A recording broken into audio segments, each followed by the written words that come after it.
Good morning and नमस्कार everyone, this is Meena Karma. I am an entrepreneur और खुद के साथ साथ कई लोगों को आत्मनिर्भर बनने के लिए प्रेरित और प्रोत्साहित कर रही हूँ। बात अगर महिलाओं की सफलता की हो और उसमें अरुणिमा सिन्हा जी का नाम ना आए तो बातें अधूरी लगती है, क्योंकि वो एक ऐसी शख्सियत है जिन्होंने अपनी कमी को अपनी कमजोरी बनने नहीं दिया और अपने जुनून और जज्बे से अपना नाम इतिहास के पन्नों पर दर्ज कराया। सैल्यूट करती हूँ उन्हें, क्योंकि वो लाखों युवाओं की इंस्पिरेशन है। क्योंकि उनका मानना है कि कोई भी व्यक्ति शरीर से विकलांग नहीं होता, कोई अगर विकलांग होता है तो मन से होता है। कोई अगर मन से विकलांग होता है तो वो जिंदगी में कुछ नहीं कर सकता, चाहे वो शारीरिक रूप से पूरी तरह तंदुरुस्त ही क्यों ना हो। तो चलिए एक प्रकाश डालते हैं अरुणिमा जी के जीवन पर। उनका जन्म 1988 में यूपी के सुल्तानपुर में हुआ। वो अपनी जिंदगी में एक सफल नेशनल वॉलीबॉल प्लेयर रह चुकी हैं, लेकिन उनकी जिंदगी में भी एक ऐसा दिन आया जिसने उनकी जिंदगी की काया पलट कर रख दी।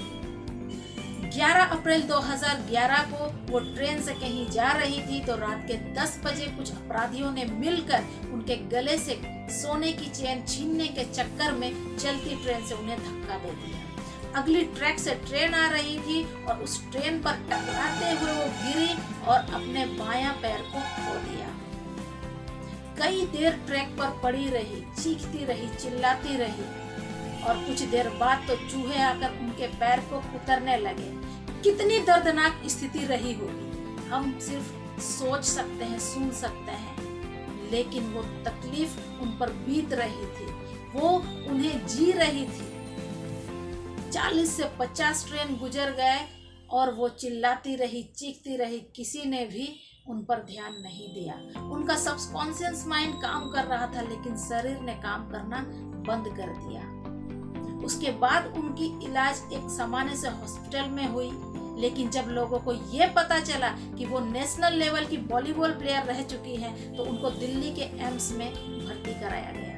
लगभग 3 से 4 महीना के उस जिंदगी और मौत से लड़ते हुए आखिरकार जीत उन्हीं की हुई और उन्होंने अपने मन में ये ठाना कि अगर भगवान ने मुझे दूसरा जीवन दिया है तो जरूर ही कुछ बड़े मकसद से दिया है और मैं जिंदगी में कुछ ऐसा करूंगी कि सारी दुनिया मुझे पहचाने। उसके बाद उन्होंने चुना माउंटेनिंग को। जब उन्होंने इस बात को रखा कि मैं माउंटेनिंग करना चाहती हूँ तो लोगों ने कहा, पागल हो गई है, पैर नहीं है, कैसे करेगी तू, घर में रह, आराम कर। लेकिन जिसके मन में आग लगती है ना, उसे कोई रोक नहीं सकता। उन्हें किसी का सहारा लेकर जिंदगी जीना मंजूर नहीं थी, किसी की कमजोरी नहीं बनना चाहती।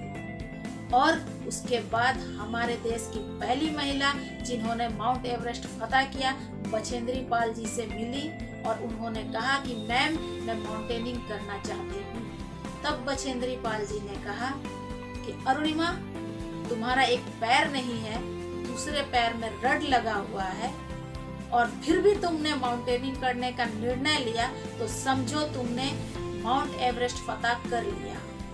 बस लोगों के सामने वो डेट आनी बाकी है कि अरुणिमा ने इस डेट में माउंट एवरेस्ट फतह किया।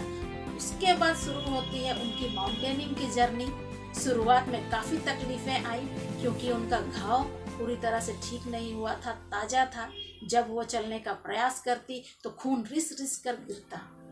फिर भी उन्होंने हार नहीं मानी और वो डेट भी आया 21 मई 2013, जिसमें हमारे देश की पहली विकलांग महिला अरुणिमा सिन्हा जी ने माउंट एवरेस्ट की चोटी पर हमारे देश के झंडे तिरंगे को लहराया। सो माय डियर फ्रेंड्स, अगर जिंदगी है तो तकलीफें हैं, तो बेहतर यही होगा कि तकलीफों पर फोकस ना कर अपने लक्ष्य पर फोकस करें। पॉजिटिव माइंड के साथ अपने लक्ष्य की ओर तेजी से बढ़ें तो हमें अपना लक्ष्य जरूर मिलेगा। और आज मैं अपने इस सेशन को अरुणिमा जी के शब्दों के साथ अंत करना चाहूंगी। अभी तो बाज की असली उड़ान बाकी है, अभी तो परिंदे का इम्तिहान बाकी है, अभी तो मैंने लांगा है समंदर, अभी तो पूरा आसमान बाकी है। अगर आपको मेरा ये वीडियो पसंद आया है तो लाइक, कमेंट, शेयर और सब्सक्राइब करना ना भूलें। साथ ही साथ बेल आइकन जरूर प्रेस करें और मिलते हैं मेरे इसी तरह की अगली वीडियो में। तब तक के लिए जय हिंद, जय भारत।